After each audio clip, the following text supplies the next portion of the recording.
तिवारी जी अपना सवाल ले लीजिए, फिर वो एक साथ जवाब दे देंगे। क्या बात है। हाँ देखो, मैं पूछ रहा था कि मोदी जी भ्रष्टाचार के खिलाफ जंग कर रहे वगैरह सब अच्छी बात है, लेकिन जब महाराष्ट्र के अंदर सबसे करप्ट लोगों को क्लीन चिट दी जाती है, उनको मिनिस्टर बनाया जाता है, तो मोदी जी की कार्रवाई सिलेक्टिव है और भ्रष्टाचार के खिलाफ जो मिशन है उस पर ऐसा लगता है कि दुरुपयोग कर रहे हैं एजेंसी का। गुरु प्रसाद जी, मैं इसके लिए कह रहा हूँ, मैं कुछ ज्यादा बड़ी बात नहीं करता हूँ। जब आपने करप्ट लोगों को से मिलकर सरकार बनाई तो लोग थोड़े आशंकित हो गए आपसे कि आपका गुरु प्रकाश जी इसका जवाब दे दीजिए, फिर एक बड़ी खबर आ रही है। एक सिलेक्टिव हो गया। ठीक है, सिलेक्टिव अप्रोच है वो कह रहे हैं। नहीं देखिए हिमानी देखिए अब तिवारी जी को मैं यही बताना चाहता हूं कि अजीत पवार जी आपके साथ थे तो क्या शुद्ध थे क्या? वो जहां आपको छोड़ के चले गए तो करप्ट हो गए। इंडिया अलायंस में रहते, एनसीपी में रहते, शरद पवार के साथ रहते तो सब ठीक था। अब आपके पेट में दर्द हो जाता है। अरे आप लोग शांत रहिए। 400 प्लस सीट ला करके आपको दर्शक दीर्घा में जनता ने नहीं भेज दिया ना, तो आपका कोई नाम पूछने वाला नहीं होगा। दर्शक दीर्घा में बैठने की तैयारी करिए, जाके दर्शक दीर्घा के अपनी सीट ब्लॉक कर लीजिए। आपकी वही स्थिति हो गई है, आपकी वही स्थिति हो गई है। जब आप देश में भ्रष्टाचार को शिष्टाचार का मॉडल बनाओगे तो दर्शक दीर्घा में भी बैठने के लायक नहीं रहोगे। आप बार-बार ये बोल रहे हैं, क्या ये दम बोल रहा है? एक बड़ी खबर, एक माफी के साथ रोक रही हूं, प्रदीप जी आऊंगी। दिल्ली जल बोर्ड का ऑडिट करेगा सीएजी। इस वक्त एक बड़ी खबर आ रही है, दिल्ली हाई कोर्ट ने सीएजी को आदेश दिया है 2018 से 2021 तक ऑडिट करेगा सीएजी। और इस पर तो पहले मैं संजय जी से जवाब चाहूंगी, तब प्रदीप जी का रुख करूंगी। बीजेपी नेता हरीश खुराना ने दिल्ली जल बोर्ड की ऑडिट के लिए याचिका लगाई थी, जिस पर दिल्ली हाई कोर्ट ने यह आदेश दिया है। संजय जी क्विक रिएक्शन, फिर प्रदीप जी का रुख करूंगी। देखिए हिमानी जी, सीएजी का एक रिपोर्ट आया था, ऑडिट रिपोर्ट, अभी कुछ दिन पहले हम सबने पढ़ा था। और उस रिपोर्ट का हस्र क्या किया बीजेपी ने, ये बीजेपी के प्रवक्ता बताएंगे। अरे सर, मुश्किल आपकी बढ़ने वाली है, आदेश दे दिया है। क्या हुआ? नहीं आने दीजिए ना, रिपोर्ट हो, ऑडिट जो ये संस्थाएं बनी क्यों हैं? मैं कह रहा हूं उनको काम करना चाहिए। ये डर थोड़ा लग रहा है, ये कोई डर नहीं है, लेकिन बीजेपी के हाथ में नहीं खेलने देंगे, हम ये कहना चाहते हैं। सुनिए ना संजय जी, दिल्ली जल बोर्ड का मामला इतना हल्के में ना लीजिए आप, क्योंकि अभी पिछले हफ्ते मेरे ख्याल से 2 गिरफ्तारी इस पर हुई है। 2 गिरफ्तारी हुई है पिछले हफ्ते ही। आप सोचिए प्रदीप जी। जी देखिए, क्या है ना कि आपके प्रश्नों को जिस प्रकार से ये डक कर रहे हैं, जिस प्रकार से गोल पोस्ट चेंज कर रहे हैं, आप सवाल पूछ रहे हैं, तो सभी कर रहे हैं। नहीं, थोड़ा सा ये आम आदमी पार्टी वाले भैया जी जो हैं, तो मैं भाई साहब पूछना चाहूंगा कि 7 बार का राज क्या था? आखिर इतनी हिम्मत आई कहां से? कट्टर ईमानदार बनते थे, कट्टर हिम्मती भी बोलना शुरू कर दीजिए जब संवैधानिक संस्थाओं का नहीं करना था। अब मैं ये सोच रहा हूं, जो अभी अभी खबर आई है कि कोर्ट ने दिया है, कोर्ट ने इनके 3 बड़े नेताओं को अभी तक जमानत नहीं दी है। तो क्या अरविंद केजरीवाल जी के माथे पे पसीना आ गया होगा और टिश्यू पेपर अवेलेबल होगा कि नहीं होगा? उसकी तैयारी कर लीजिए। और ये बार बार जो जनता को भ्रमित करने का प्रयास करते हैं, दिल्ली में हम सभी रहते हैं और कितना हम झेलते हैं, समझते हैं।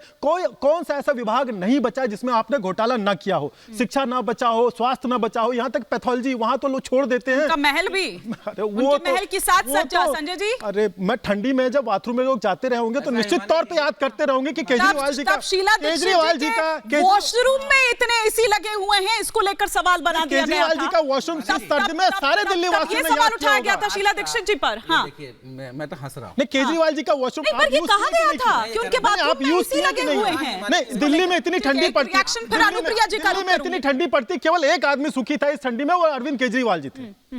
संजय जी और बोल लो, चिल्ला लो तू। हाँ, नहीं आप देखिए, आतिशी जी भी जाने वाली हैं। बोलो। और जितने आपके छोटे ये भविष्यवाणी पहले ही कैसे कर सकते हैं कि अब आतिशी जी भी जाने वाले? की खबर है ना, भगाने की धमकी क्या? दिल्ली से जाने वाले हो, ये कौन सी धमकी है? सत्य है, ये धमकी थोड़ी है, तो सत्य है। हम जाने वाले हैं। आप क्यों जमानत जब्त होगी, नोटा से भी कम वोट मिलेगा। जमानत जब्त होगी, जमानत जब्त होगी, जमानत जब्त होगी। आप ऐसे कैसे कह रहे हैं? अब ये भी तो बात है, ऐसे बयानी मत करिए। मैं अरे एक दिन ऐसा आएगा, मैं रह दूंगी तो चिंता मत करो आप। सत्ता आपकी नहीं है, कोई उम्र बिताने यहाँ नहीं आया है। ये लोकतंत्र को खत्म नहीं करने एक भी सीट आपको नहीं मिली है और गरज रहे हैं हम चुनाव को लेकर के। आपके सवाल के जवाब पे पाप बताता हूं मैं अरविंद केजरीवाल और आम आदमी पार्टी की सरकार की। ये उनका पाप है कि दिल्ली के 2 करोड़ 2.5 करोड़ लोगों के बच्चों के लिए स्कूल की व्यवस्था की। उसने सबके लिए स्वास्थ्य की व्यवस्था की, सरकारी छोड़ के महिलाओं के लिए सम्मान किया, महिलाओं के लिए बस फ्री किया। हर Buy क्षेत्र one में get काम one भी किया। हर क्षेत्र में अरविंद केजरीवाल की सरकार ने काम किया है। इससे बीजेपी को डर है। 25 साल हो चुके हैं बीजेपी में, उनको कोई दिल्ली में कोई पूछ नहीं रहा बीजेपी को। उस दहशत है, डर है, और अरविंद केजरीवाल को बदनाम करने की एक साजिश है। वो नहीं चाहे वो बताया, जल रोड हो, नहीं बताया, चाहे वो काम किया है, बिल्कुल किया है। बाय वन गेट वन भी किया है, बिल्कुल किया टाइम है। भी बढ़ाया है, उम्र भी कम की है। इन चीजों को भी गिनवाइए। आप नोएडा में आ जाइए, हाँ। यूपी में आइए, कितना उम्र है बताइए। और उसे यदि दिल्ली में कम हुआ था, जो बोलिए मैं हार जाऊं। हाँ। आप बताइए, दोनों का कंपेयर करके ठीक है, बताइए। गुरु प्रकाश जी चलिए, बताइए प्रदीप जी, कितना आप ही है? जवाब दे दीजिए, फिर उसके बाद मैं रुक करूंगी देखिए, अनुप्रिया जी का और गुरु प्रकाश उस समय कोविड का समय था जब इन्होंने by one get one free किया था। लोगों को ऑक्सीजन नहीं मिल रही थी, लेकिन इन्होंने दारू की उपलब्धता अनिश्चित अबाध रूप से बढ़ाए रखी। एक मिनट, सुनिए, पहले बोल लेने दीजिए। इन्होंने किया था क्या? इन्होंने किया था क्या? इन्होंने किया था क्या?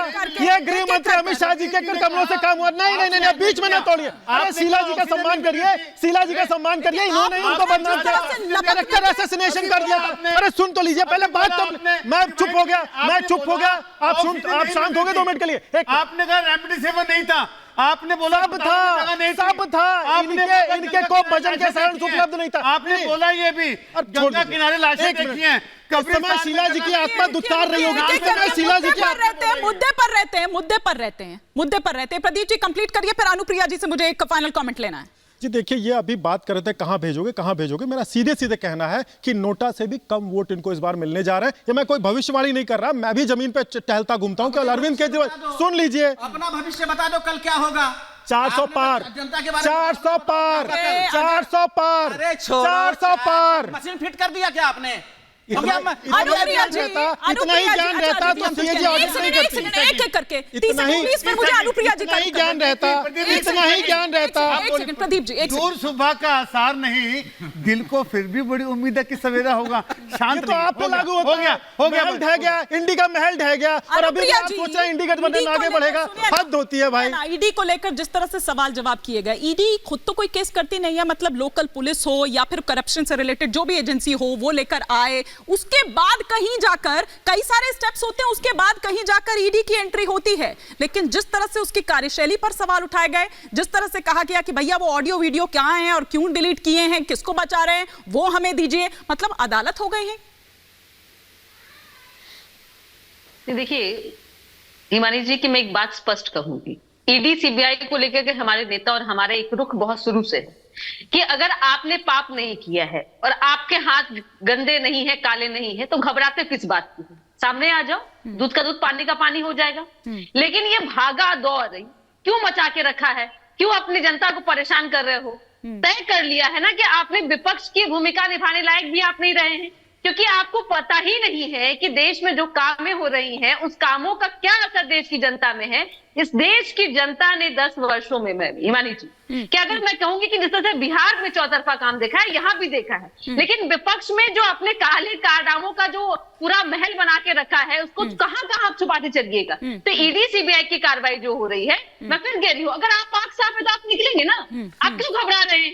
आपको भाई देखिए, जहां भ्रष्टाचार की बात होती है, जहां सुप्रीम कोर्ट को लेना होता है, पहले कहां खो गई थी आप ये बताइए। नीतीश कुमार की आज्ञा कहां चली गई थी ये बताइए ना।